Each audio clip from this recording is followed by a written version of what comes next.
Assalamualaikum warahmatullahi wabarakatuh. Bismillahirrahmanirrahim.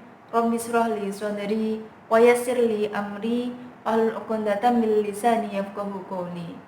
Qala al-musannifu rahimallahu ta'ala wa nafa'ana bihi wa bi ulumihi fid dharaini amin.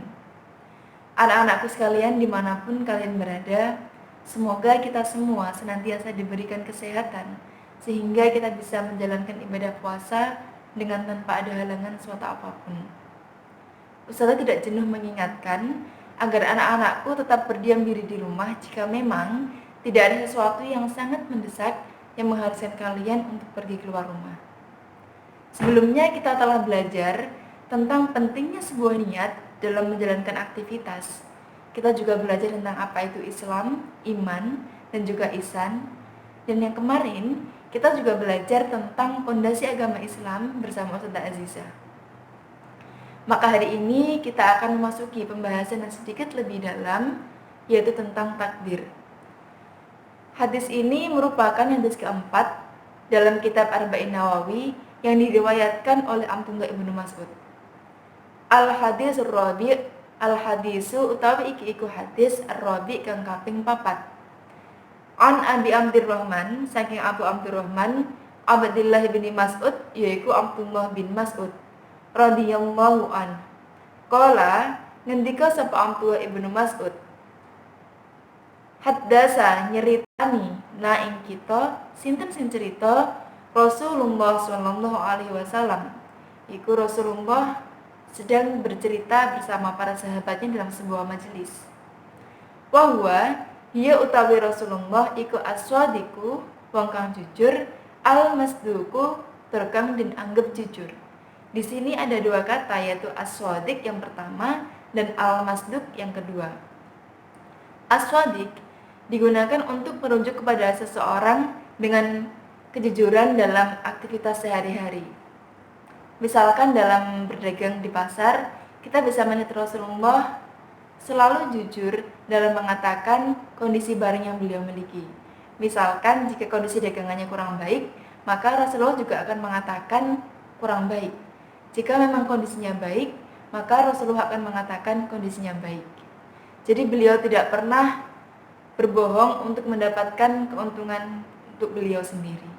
Adapun al-masduq di sini digunakan untuk merujuk kepada Rasulullah karena kejujuran beliau, kebenaran beliau dalam menyampaikan wahyu. Jika memang tidak ada wahyu yang turun, maka Rasulullah juga tidak akan mengatakan ada wahyu yang turun, dan sebaliknya. Misalkan hal ini bisa kita lihat ketika ada sebuah peristiwa yang melibatkan Sayyidah Aisyah. Waktu itu Sayyidah Aisyah dituduh berselingkuh dengan salah seorang sahabat. Tentu saja sebagai seorang suami, Rasulullah merasa tidak nyaman dengan berita yang seperti ini. Begitupun dengan para sahabat yang mendukung beliau. Mereka juga tidak nyaman. Baik Rasulullah maupun para sahabat, mereka menunggu turunnya sebuah wahyu. Akan tetapi, setelah ditunggu cukup lama, wahyu tersebut tidak turun. Karena tidak turun, maka Rasulullah pun memilih untuk diam untuk sementara waktu. Barulah 1 bulan kemudian, kira-kira 1 bulan, turun sebuah wahyu berupa ayat Al-Quran yang menjelaskan peristiwa ini, yang mengatakan bahwasanya apa yang digosipkan orang-orang bukanlah sesuatu yang benar. Itu sebutan untuk al-masduq bagi Rasulullah. Nah, apa yang diceritakan Rasulullah pada waktu itu, inna ahadakum salah siji sira kabeh yujma'u iku den kumpulno apa khalquhu penciptaan sira kabeh fi batni ummihi ing dalem weteng ibu sira kabeh. Arba'ina ing dalem 40 apane yauman dinane. Nutfatan ing dalem bentuk nutfah. Tumayakunu banjur kari-kari ono sapa ahad alaqatan iku dalam bentuk alaqah. Misladalika ing dalem sepadane 40 dina. Tumayakunu banjur kari-kari ono sapa ahad iku mudghatan dalam bentuk mudghah misladalika ing dalem sepadane arba'ina yaum 40 hari. Jadi Rasulullah mengatakan bahwasanya sesungguhnya kalian semua, kalian di sini yang dimaksud juga termasuk kita umat manusia, penciptaan kita disempurnakan dalam rahim ibu kita selama beberapa waktu. Ketika 40 hari pertama dalam rahim, seorang manusia berbentuk dalam nutfah atau setetes darah, setetes mani, dalam bentuk setetes mani. Setelah 40 hari dalam bentuk nutfah, kemudian dia dalam bentuk alaqah atau segumpal darah. Jadi ketika 40 hari pertama berbentuk nutfah, setetes mani, 40 hari kedua berbentuk alaqah, dan 40 hari ketiga berbentuk mudghah atau segumpal daging. Jadi selama 120 hari ada 3 transformasi dari setetes mani, kemudian segumpal darah, dan menjadi segumpal daging. Kemudian apa? Yaitu summa yursalu, banjur kali-kali dan utus ilaihi maring mudghah sapa al malaku malaikat. Fayafuhu, mongko nyebul sapa malak fihi ing dalem mudghah ar-ruhu ing ruh. Setelah tadi seorang manusia yang berada dalam kandungan berusia 120 hari, atau bisa kita konversikan menjadi 4 bulan, maka Allah akan mengutus malaikat untuk meniupkan ruh ke dalam jabang bayi tersebut. Nah, tidak hanya meniupkan ruh, tetapi juga wayuk maru, dan perintah sapa al malak bi arba'i kalimatin kelawan nulis pira-pira papat kalimat atau 4 keputusan.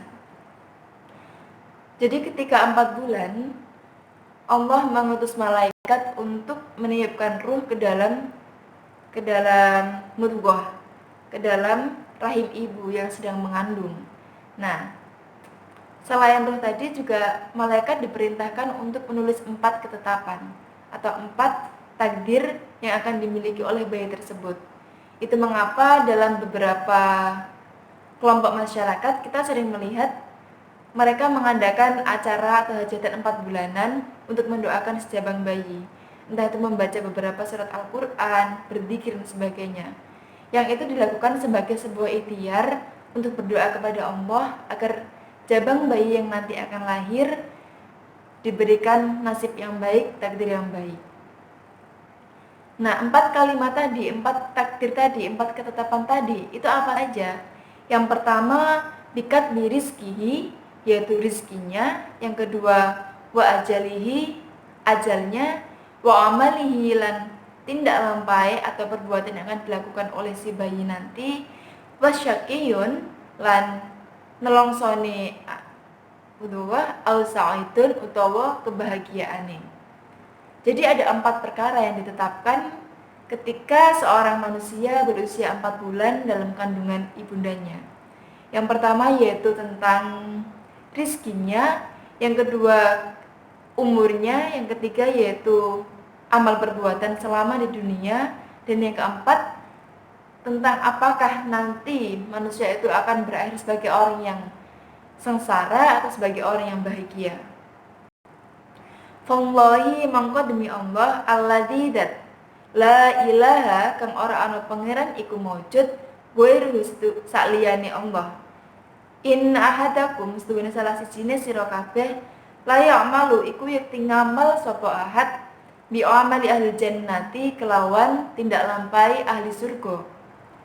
Hatta ma yakunu sehingga ora ana bainahu iku ing dalem antarane ahad wa bainahal ing dalem antarane jannah illa diraun kejaba sak dira.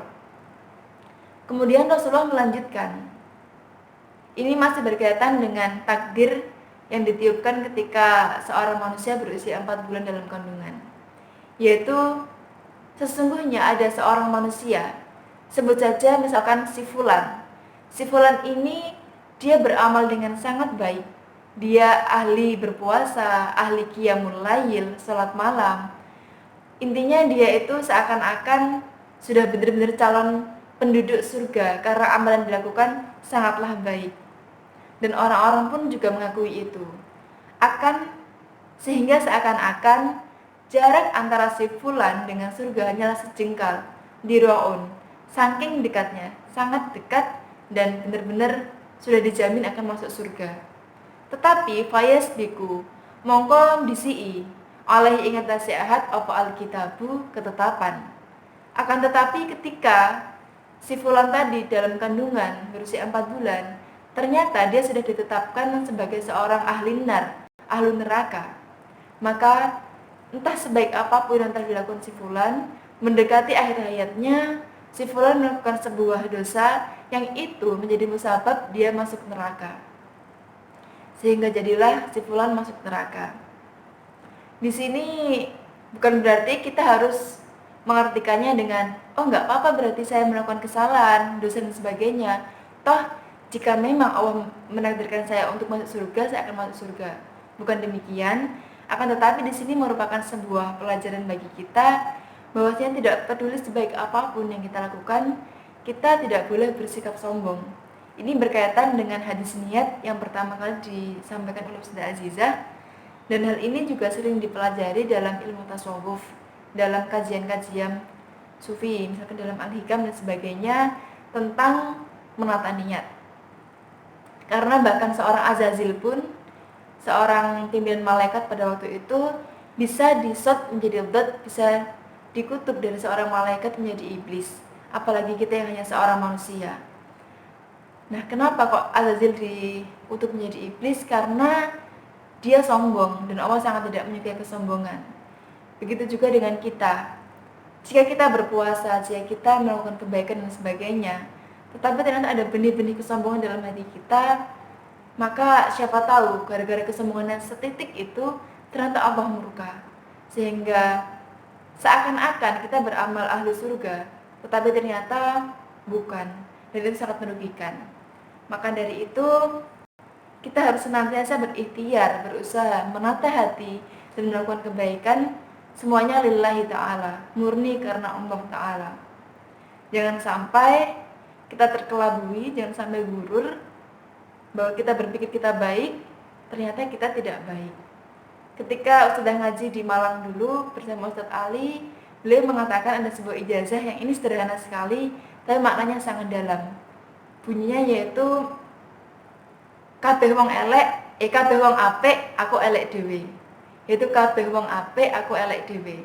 Ini bukan berarti untuk membuat kita menjadi minder atau membuat kita menjadi rendah diri. Akan tetapi ini digunakan sebagai pengingat bahwasanya semua orang itu baik, dan untuk menilai mereka, untuk menghakimi mereka itu bukan tugas kita. Tugas kita adalah melakukan yang terbaik, berusaha yang terbaik tanpa menjudge, menghakimi orang lain. Karena tentang hati itu sebenarnya Allah yang lebih tahu. Kemudian fayamalu bi amali ahli nari fayadkhulaha. Maka tadi si fulan yang seakan-akan ahli surga, ternyata pada akhir hayatnya dia melakukan sebuah dosa dan itu menjadi sebab dia masuk neraka. Inilah yang disebut dengan su'ul khatimah. Na'udzubillahi min dzalik. Wa inna ahadakum, dan setuhune salah siji sira kabeh iku la ya'malu iktine ngamal sapa ahad bi amali ahli nari kelawan tindak lampai ahli nar, hatta ma yakunu sehingga ora ana bainahu iku ing dalem antarane ahad wa bainaha lan ing dalem antarane nar illa diraun kejaba sak dira. Kemudian ada sifulan yang kedua. Dia ini ketika di dunia, selama hidupnya dia beramal dengan sangat buruk, ahli mencuri, berbohong dan sebagainya. Seakan-akan jika ada seseorang yang ditanya, si fulan itu bagaimana? Semestinya dia bakal masuk neraka karena dengan amal yang sedemikian buruknya. Itu. Nah, tetapi faisbiku disii oleh ingatasi ahad opo alkitabu ketetapan. Faya malu banjir kari-kari ngamal sapa ahad bi amali ahli jannati kelawan tindak lampai ahli surga. Faya dakhuluha mongko mlebu sapa fulan ha ing aljannah ing surga. Ini berkebalikan dengan tadi keterangan yang pertama. Nah, si fulan yang kedua ini dia yang tadi beramal dengan sangat buruk, dia yang seakan-akan ahli neraka, ternyata takdir yang ditetapkan oleh Allah ketika dia berada dalam rahim adalah dia akan masuk surga. Sehingga mendekati akhir hayatnya, si fulan ini dia beramal dengan amal yang baik, dan dengan amal itu menjadi lantaran dia masuk surga. Ini juga tidak boleh kita artikan dengan, oh berarti nggak apa-apa mumpung masih muda, kita boleh melakukan ini itu semua kita. Nanti kalau sudah mau meninggal, kita akan melakukan kebaikan sehingga kita bisa menjadi ahli surga. Bukan seperti itu. Karena pertama, takdir itu misteri, umur juga misteri, kita tidak tahu kapan kita akan dipanggil oleh Allah. Bisa saja setelah ini, bisa saja besok, bisa saja 2 hari lagi dan sebagainya. Karena umur sangat rahasia, maka kita harus senantiasa mengusahakan yang terbaik dan melakukan hal-hal yang baik. Di sini keterangan yang kedua itu diartikan dengan seburuk apapun manusia, seburuk apapun yang dilakukan, dia tidak boleh berputus asa dari rahmat Allah. Wala tai'asu min rahmatillah, dan janganlah kalian semua berputus asa dari rahmat Allah. Karena rahmat Allah itu sangat besar. Pengampunan Allah itu sangat besar. Jangan sampai kita berpikir seolah-olah karena besarnya dosa kita, maka Allah tidak akan mengampuni. Tidak seperti itu. Karena Allah sangat penyayang, sangat pengampun kepada hamba-hambanya yang mau bertaubat. Misalkan di sini kita juga bisa melihat kembali sebuah cerita yang mengatakan bahwasanya pada zaman dahulu ada seorang laki-laki yang dia telah membunuh 99 orang. Akan tetapi di akhir hayatnya dia meninggal, sebelum meninggal dia bertaubat. Dan taubat itu ternyata menjadi wasilah dia masuk surga. Maka dari itu, sebagai seorang hamba dari yang maha pengampun, jika kita melakukan sebuah kesalahan, yaitu wajar, kita al-insan makhluk khata' wan nisyan, tetapi usahakan, ingatlah untuk selalu kembali kepada Allah, bertobat kepada Allah, karena pintu Allah itu luas sekali. Dari hadis ini kita bisa mempelajari bahwasanya takdir itu memang sesuatu yang telah ditetapkan oleh Allah Subhanahu wa taala. Tetapi karena sifatnya yang rahasia, sifatnya yang hanya Allah yang tahu, maka kita tidak boleh sembrono. Kita tidak boleh menjadi semau kita dengan berpikir, oh ya sudah, kalau Allah sudah menetapkan kita baik, kita pasti baik. Bukan seperti itu, karena Allah tidak mengubah nasib suatu kaum kecuali nasib kaum itu mengubah nasibnya tersendiri. Maka dari itu kita harus selalu berusaha dan berdoa kepada Allah agar diberikan wafat yang husnul khatimah. Mungkin kalian juga sudah sering mendengar syair ini. Ya Allah biha, ya Allah biha, ya Allah bi husnul khatimah, ya Allah biha, ya Allah biha, ya Allah bi husnul khatimah. Nah, syair itu biasanya digunakan oleh seseorang untuk berdoa kepada Allah supaya diberikan wafat dalam keadaan husnul khatimah. Anak-anakku sekalian, setelah belajar hadis keempat ini, maka marilah kita bersama-sama menata hati, menata niat dalam setiap aktivitas yang kita lakukan. Kita hidup di dunia ini hanya untuk sementara, ibaratnya seperti mampir minum, hanya untuk beberapa saat. Jadi mari bersama-sama kita selalu mengingat Allah, selalu berusaha kembali kepada Allah, karena Allah tidak akan pernah menutup pintunya untuk kita. Adapun tentang takdir memang sesuatu yang sangat rahasia, maka tetaplah berusaha melakukan yang terbaik. Jangan pernah berputus asa, jangan pernah berpikir bahwasanya Allah tidak akan mengampuni kita, karena Allah itu maha luas, maha pengampun dan maha penyayang. Semoga kita semua bisa mendapatkan akhir yang baik, dan kelak ketika sudah berpulang kepada Allah, kita bisa berjumpa dengan Allah, berjumpa dengan kekasih kita yang sejati. Sekian dari Ustazah. Wallahul muwaffiq ila aqwamit thoriq. Assalamualaikum warahmatullahi wabarakatuh.